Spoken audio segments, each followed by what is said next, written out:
Yo, I'm Tavit. I'm an operator. This is the channel.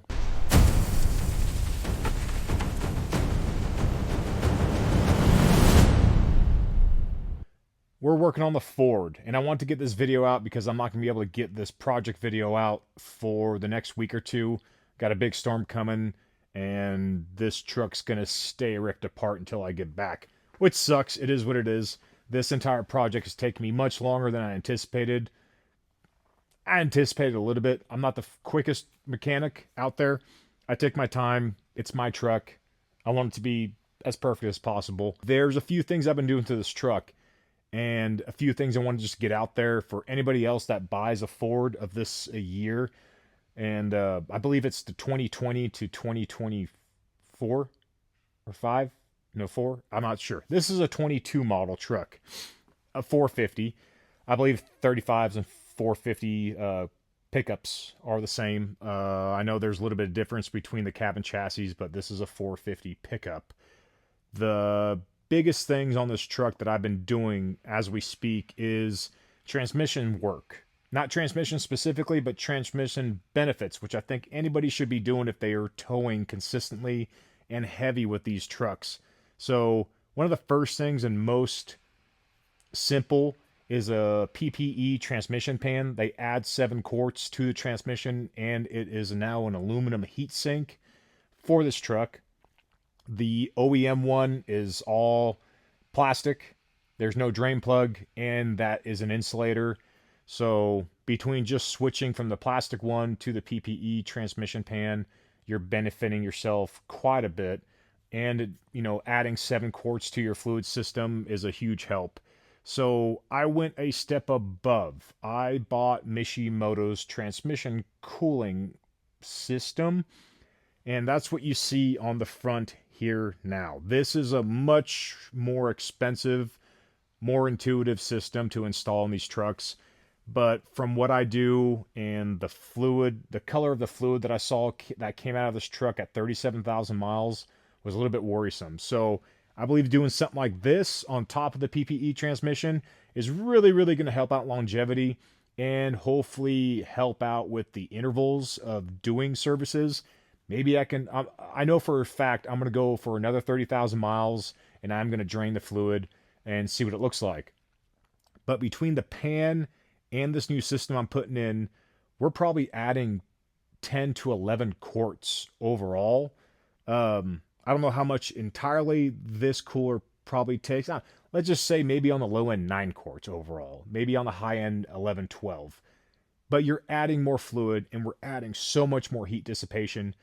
There is no transmission cooler on the front end of these trucks. It's a sink underneath that just runs coolant through the truck and with the transmission fluid. And guess what? When you have a really hot truck that you're working it hard, you have hot coolant and then you have a really hot transmission, you're not really getting rid of too much heat. So I'm really hoping something like this is going to help out a lot with what I do.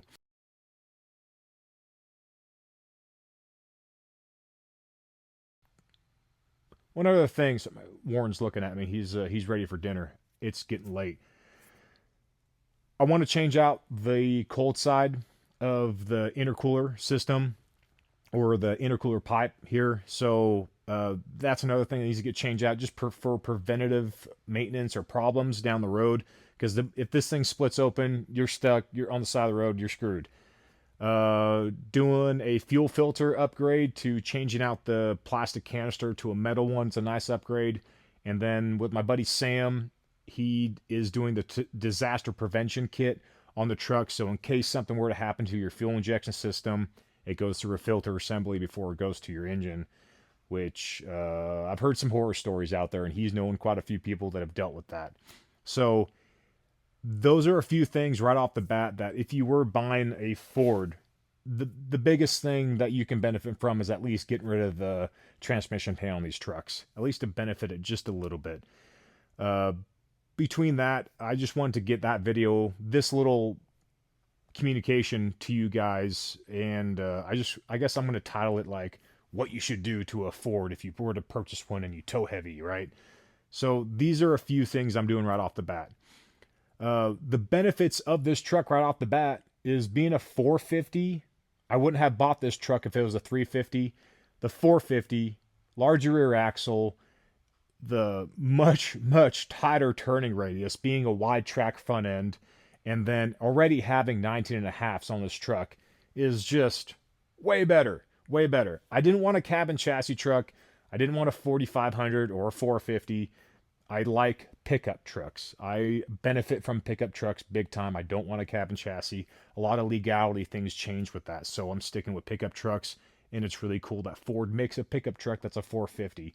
So that helps out my capabilities big time. The other benefits is having 10 speeds over my 3500. It's a 2020 Ram 3500. If you guys are just now watching my channel, you can see a bunch of other videos. That truck's been great. I have 122,000 miles on it now. It's been a great truck. This is my upgrade, this 22 F450. But we are just starting out this truck mileage wise, and these are the things that I really do believe that this truck needs, just so it stays running, stays healthy, stays happy, and a little bit less worrisome on my end, because I've seen some crazy transmission temps on this thing, and those are not cool temperatures. Like I see 225, 235. I believe I've even seen a 240, which that's normal of what people say for these trucks. My brain doesn't like that. The Dodge over there is 185 on a really hot crazy day, or I'm towing something insane.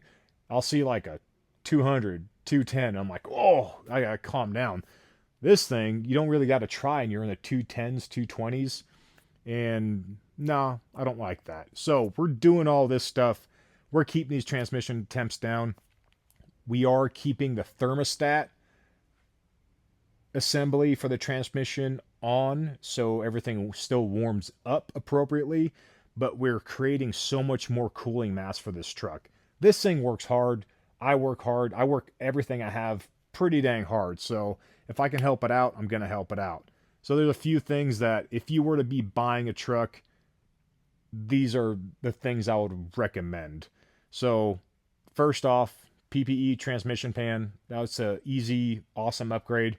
If you want to get absolutely insane, get this Mishimoto assembly. It takes a long time, 10 hours something in, if not more, between all of my other issues I've had of spilling things.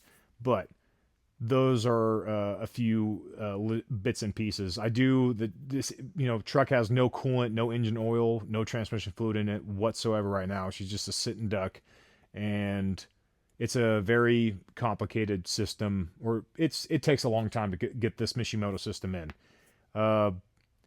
Do the intercooler pipe over here. If anything, I'll pair that with doing a transmission pan. Get this intercooler pipe. There is that disaster prevention kit and the metal fuel filter assembly. You can do that down the road. Hopefully no one's expecting for their truck to blow up the moment they buy one. That would suck. That's not a good way to think or live. So throughout that, this truck does great. Already having 19.5 wheels and tires is a huge plus, and massive axles and everything like that. There's just those little benefits that I definitely recommend on putting on these trucks the moment you buy it. If you guys have any other questions or concerns or wondering what I'm doing next or whatever else, if you guys are questioning buying a truck, or if you what I got going on here, just let me know. I'm more than happy to help out. But I just wanted to get this video out before I leave and this thing sits, because I've really been wanting to do a video like this for a while, and it's about time I get back to it. So thank you guys for watching. I'll see you guys soon. Take care.